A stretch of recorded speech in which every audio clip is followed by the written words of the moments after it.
temple of unceasing prayer, believe that He's approaching there,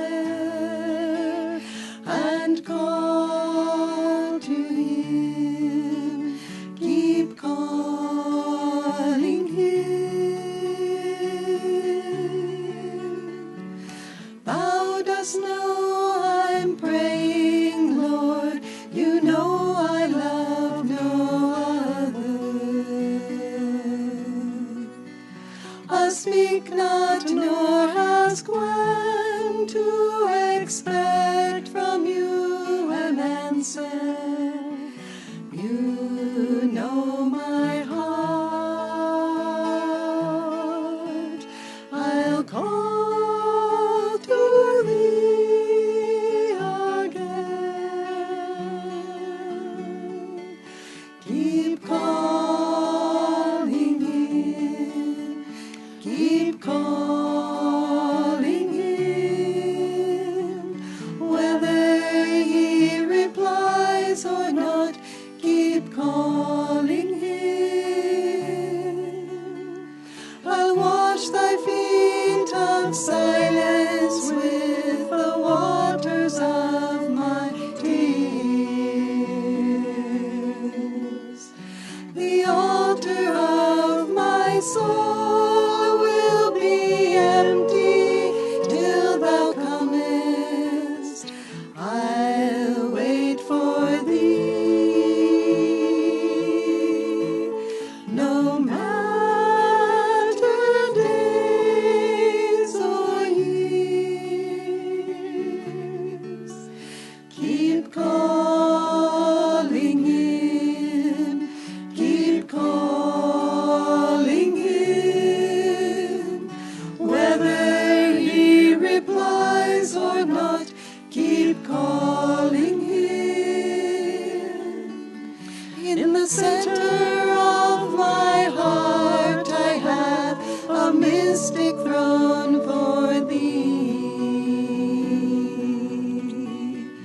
The candles of my joys are dimly burning now in hope, awaiting Thy coming,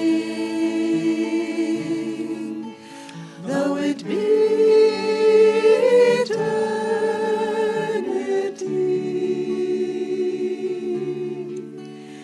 Keep calling Him, keep calling Him.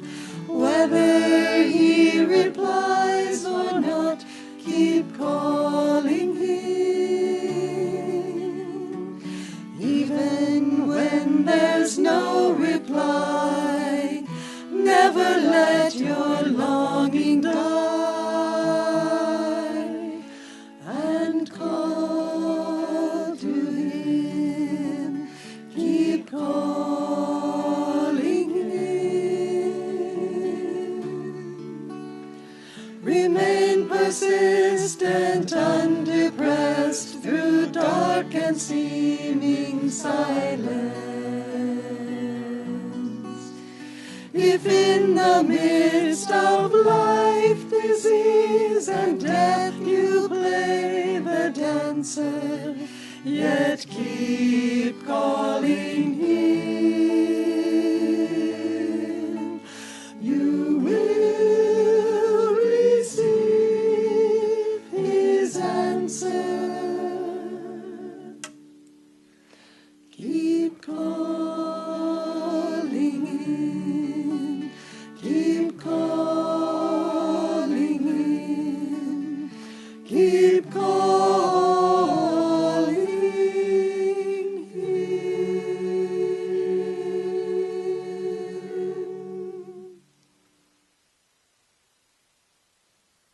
Rays of the One Light. This is a book of weekly commentaries on the Bible and the Bhagavad Gita by Swami Kriyananda. This week's reading, interesting one. Why do devotees fall? Truth is one and eternal. Realize oneness with it, in your deathless self within. The following commentary is based on the teachings of Paramahansa Yogananda. An endlessly fascinating question is, why did Judas fall after receiving the extraordinary blessing of being accepted into the inner circle of Jesus Christ's disciples? For Judas was one of the 12 apostles. Yet he betrayed Jesus and earned for himself the opprobrium of Christendom for all futurity for his sin. We find Judas reprimanding Jesus just days before that betrayal. Jesus, aware that his disciples would soon be facing with his death the supreme tragedy of their lives, allowed Mary to express her devotion by anointing his feet with costly ointment. This act of wanton waste, as Judas saw it, awakened indignation in that disciple. This is from the Bible. Why was not this ointment sold for 300 pence and given to the poor? This he said, not that he cared for the poor, but because he was a thief and kept the purse and bare what was put therein. Then said Jesus, let her alone. Against the day of my burying hath she kept this. For the poor always ye have with you, but me ye have not always. Doubt not the power of delusion. Respect it. Indeed, fear it, though not in the sense of cowering before it. For as Yogananda said, one is not safe until he attains nirvikalpa samadhi, the state of final union with God. Judas, through attachment to money, opened his consciousness to subtle influences, which may be called satanic, that drew his thoughts toward other related attitudes, the importance of worldly power, for instance, and of worldly influence. The Bhagavad Gita gives a graphic explanation of how easily the mind can be drawn downward once it begins to feed on wrong attitudes. In the 2nd chapter, Sri Krishna states, if one ponders on sense objects, there springs up attraction to them. From attraction grows desire. Desire, impatient for fulfillment, flames to anger. From anger there arises infatuation, the delusion that one object alone is worth clinging to the exclusion of all others. From infatuation ensues forgetfulness of the higher self. From forgetfulness of the self follows degeneration of the discriminative faculty. And when discrimination is lost, there follows the annihilation of one's spiritual life. At the first thought of delusion, Paramahansa Yogananda said, that is the time to stop it. Thus, through Holy Scripture, God has spoken to mankind. Om, Om, Om.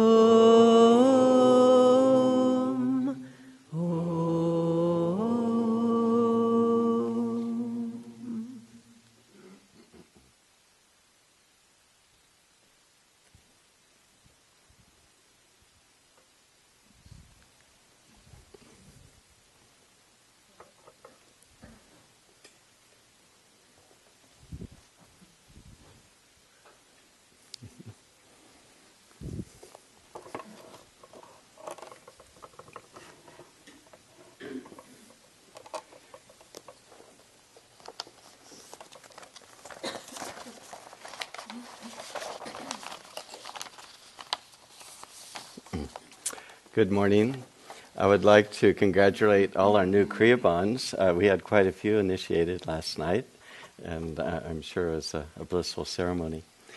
I'd like to read from Whispers from Eternity. In disease or in health, in success or failure, in poverty or in prosperity, in joy or in sorrow, in disaster or in safety, in life or in death, I stand immutably, unshakably loyal, devoted and firmly loving Thee, my Heavenly Father, forever, forever, forever.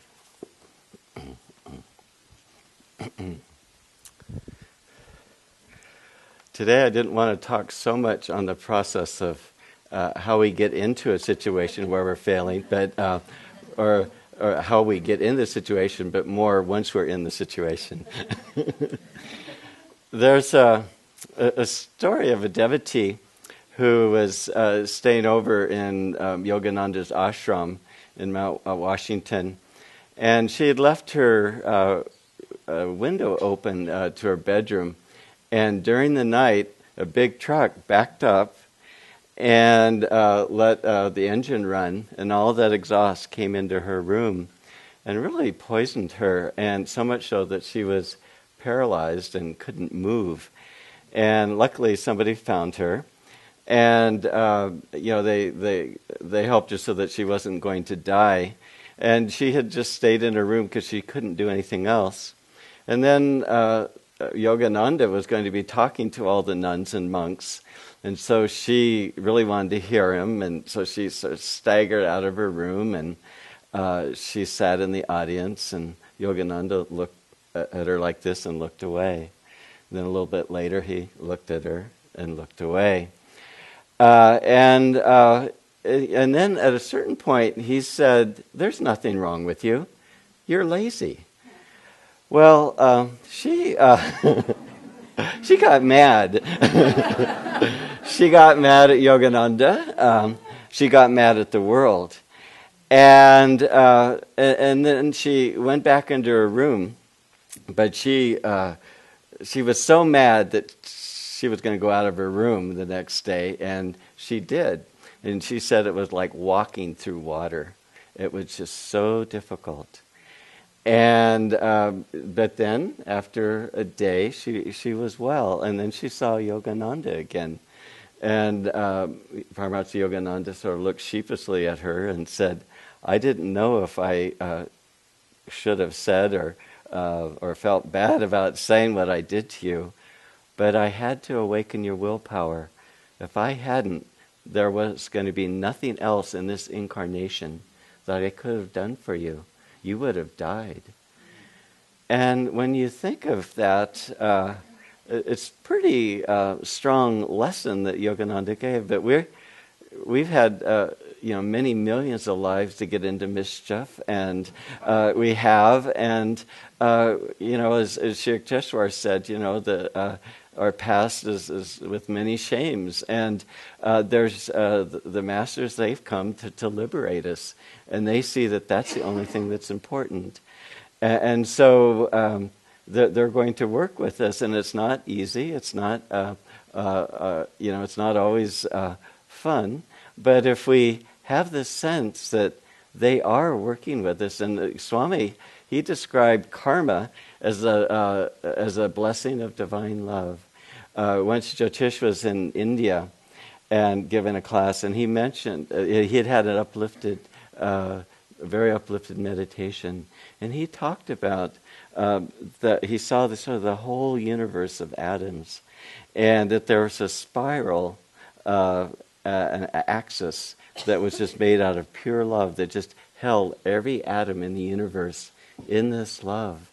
And another way of maybe describing this concept of love, Om is the essence of all three worlds, and Yogananda called it the melody of the universe, and everything is sustained in God's love, and God is love, and He wants to share His bliss with us, and everything is in that bliss. And so when we meet different challenges along the way, part of the spiritual failure is just sort of forgetting about who God really is and what God's intent really is for us. And Yogananda said that we take things too personally, and we think that they're happening to us. And I remember years ago, I had a dream, and in my dream, somebody in the community came up to me and shot me 8 times in the chest. And I was a little bit alarmed by this behavior. And I thought that, I should probably talk to we have many committees at Ananda. I should probably share about, this behavior. And, when you're at a meeting and people are talking and you're looking for your opening, somehow I couldn't get the opening to share this. And then finally, the opening never happened. And then I heard a voice say in my ear, Bharat, don't worry about it. It's no big deal. And then I really realized that it isn't a big deal. It's we just in order to find that freedom, we have to develop courage and inner strength and to face ourselves.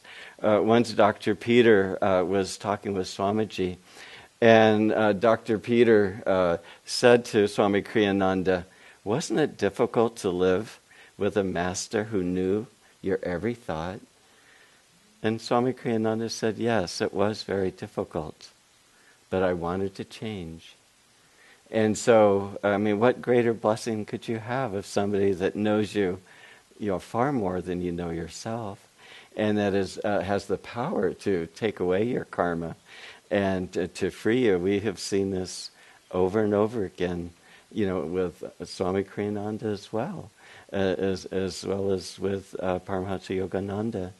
And so a big part of the path is just having that courage to offer up that which is our little stuff, or the stuff that causes us pain, that we're comfortable with, and to just say, no, I want to change.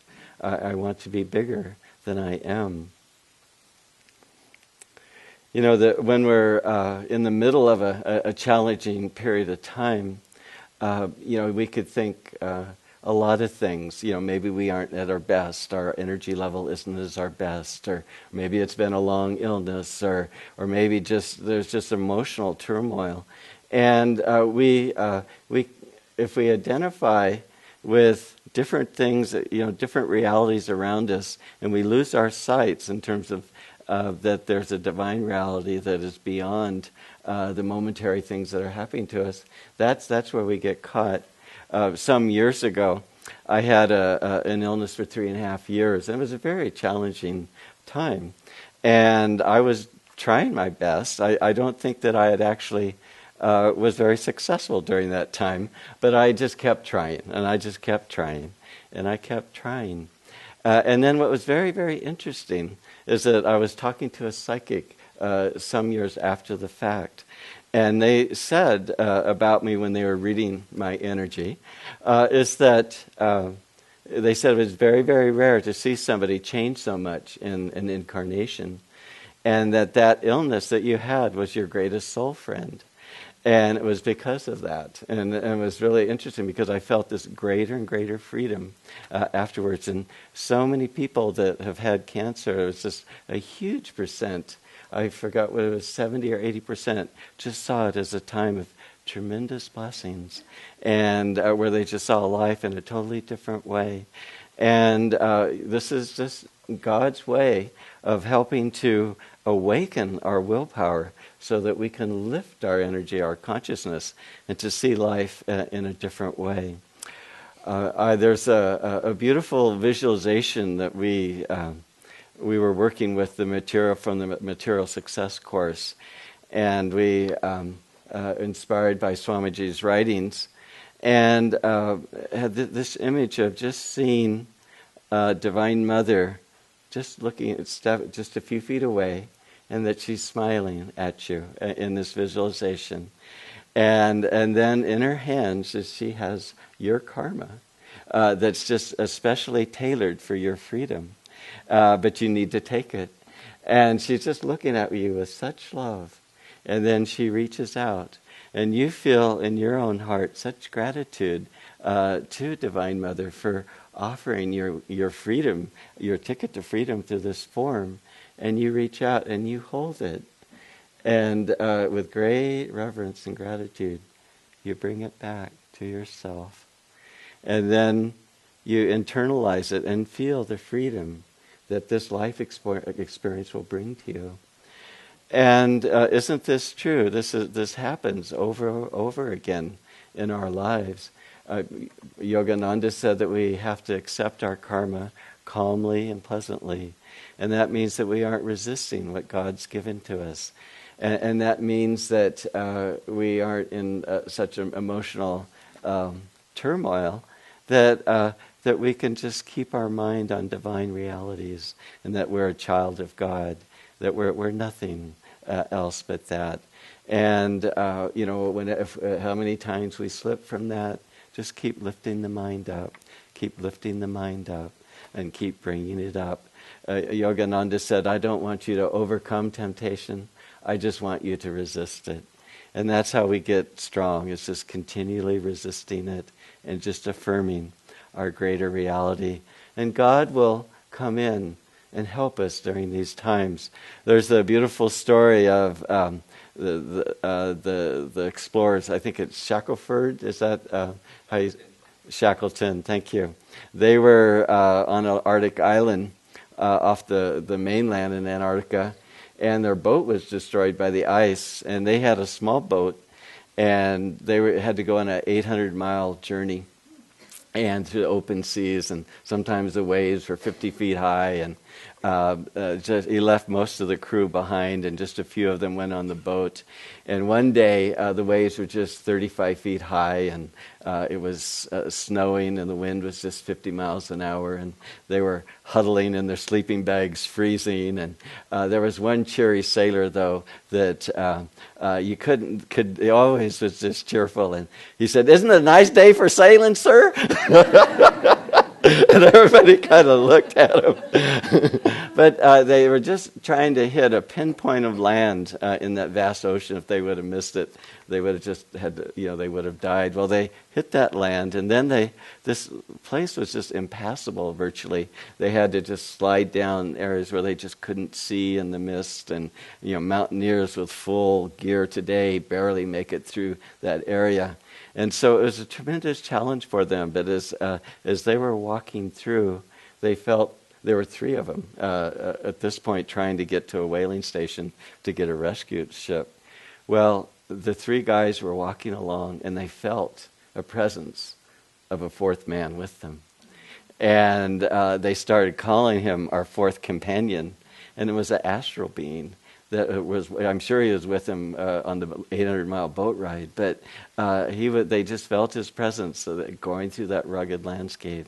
And then finally they arrived, and he didn't lose a person, any one of the crew, throughout that whole saga.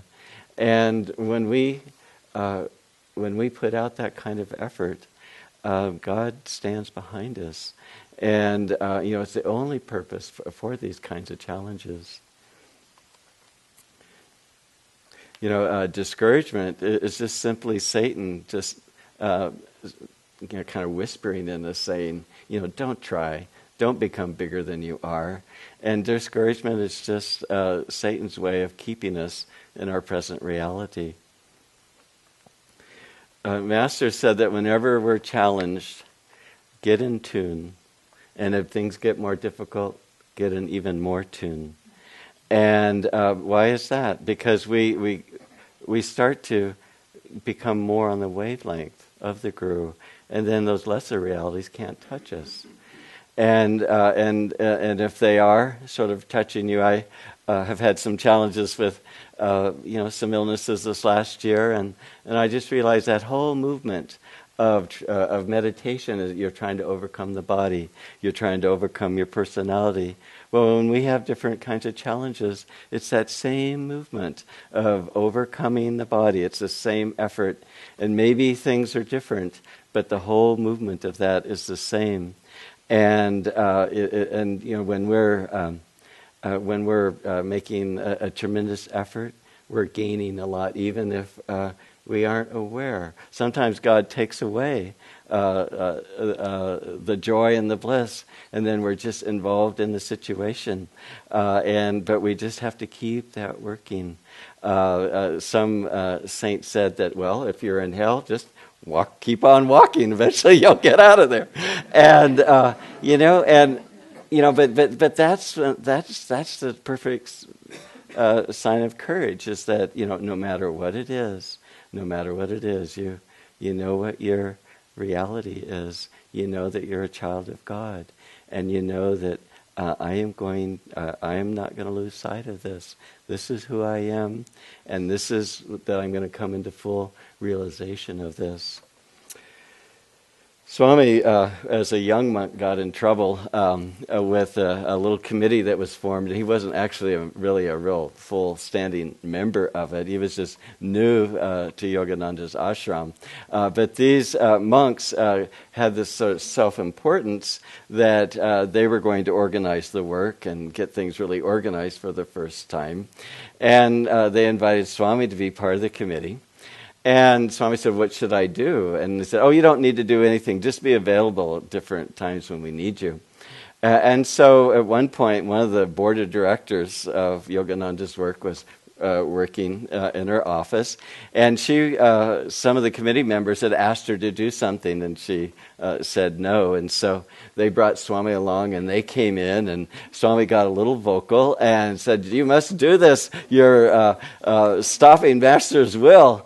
And then when Master heard about it, he said, you young hotheads, and you're doing nothing of a committee. And he directed all his scolding and discipline to Swami. He just kept looking at Swami. And Swami just said, I wasn't even part of the committee. And he just looked at Swami. And Swami at first, he resented it.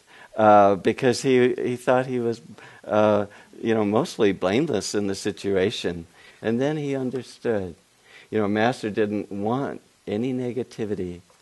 And, if we get into any kind of difficulty, it's because we succumb to negativity, or we see life less than it really is.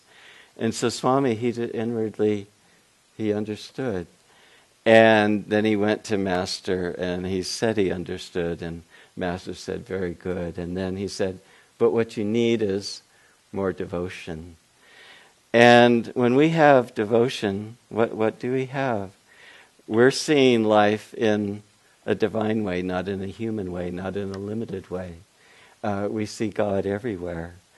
And so we see life in a positive way, and all we want is God. We don't want lesser things that thwarted desires cause anger and inharmony. And we lose perception of God.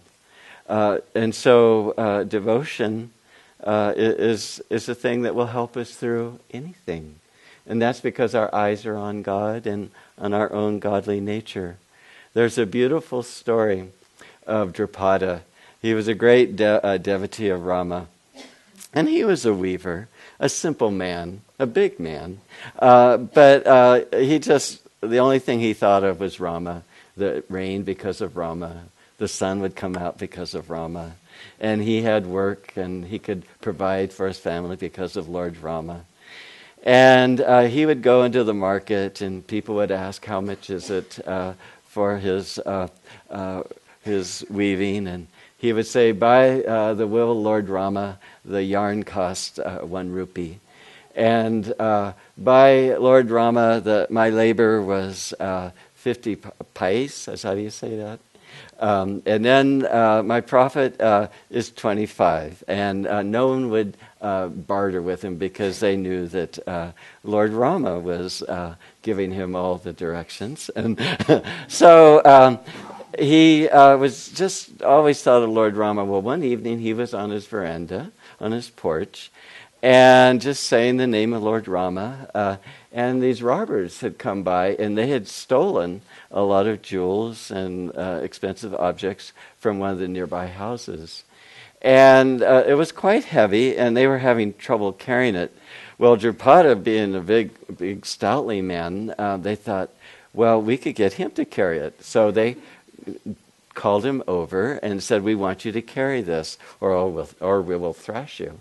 Well, Drupada thought, Lord Rama wants me to carry this bag. And so he was walking along. And three policemen happened to be at the end of the street. And they saw the robbers and Drupada. And the robbers ran away. And Drupada was left with all the stolen goods. Well, they immediately took him to jail. And the whole village was thought, Drupada couldn't do this. How could he be a robber? But so everybody was very curious, including the judge. And so everybody came the next day. And the judge, who knew of the reputation of Drupada, couldn't understand how he could have committed the robbery. And so he asked him what happened. And so Drupada said, well, by Lord Rama's will, I was sitting on my porch. And then by Lord Rama's will, these robbers wanted me to carry an object for them. And by Lord Rama's will, the policemen, they arrested me and took me to jail. And by Lord Rama, I'm here before you today. And the judge was so touched by how simple he was. He said, this man shouldn't be put in jail. He should be honored and revered. And so, of course, they let him go. But every life experience was because of the grace of Lord Rama. And if we can have that understanding and that vision that, everything that comes to us is coming from God, and it should be happening, it's a loving gift from God, and that it's for our own freedom, and that our attention should only be on God, nothing else. And as long as we can do that, and if we lose sight of that, to just continually bring our mind back over and over again to that thought, because only in that thought, in that love, is our freedom. Bless you all. Lord, may we serve you all our days, ever rejoice to sing your praise, as we together your wisdom seek. Charge us with truth whene'er we speak. Lord, may we ever know your will. Come to us when our thoughts are still, as we your guidance with joy receive.